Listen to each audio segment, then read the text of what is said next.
Kumbaga, alin nga po babay, Lord. Alin nga po babaretang ako sa ng Lord. Itamo na po retang yun at rename ng Lord. Na every day, o na every Sunday, every groupings, every gawain, ay nga po magpatuloy tang manigaral. Banta po mas lalo tayong akilala Jesus. At banta, mas ashare tayo ay Jesus. Amen. Tao mga paligid yung tama. Amen.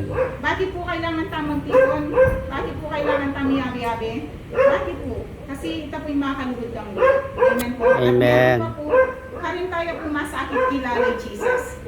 Makanalo po yung sharing may mga bagay na alakaw.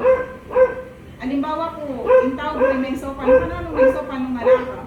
So makikita mo naman po, kaya tamo po patuloy manigaral ka rin sa gita ng Lord para atin tao kung share ka rin naliwa. Makanano tayong share itang love ng Jesus kung ito mismo yung may bali. Amen. Kaya maging katang po na patuloy tayo kung tanggap pagtuturo, kumbaga yung heart tayo maging teachable heart ya. Kahit na pumaluat ano, sabihin tayo kung ating na kung kasabayan ng Bishop yan, na 21 years na, or kahit kanita pa, manigaral na lang.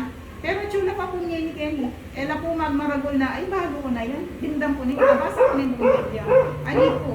At tsaka rin po itong humility, itong humbleness ng puso na nabinye ng Lord kanila. Amen. Ano pa rin kahit natin lang pong titulo, atin lang architect, maestra, engineer, o nung na naman pong profession yan. Pero makiisala pa rin po kayo ni gawain. Kasi po, tinggap dito ang katutuan kayo dito. Yes. Tinggap po Jesus.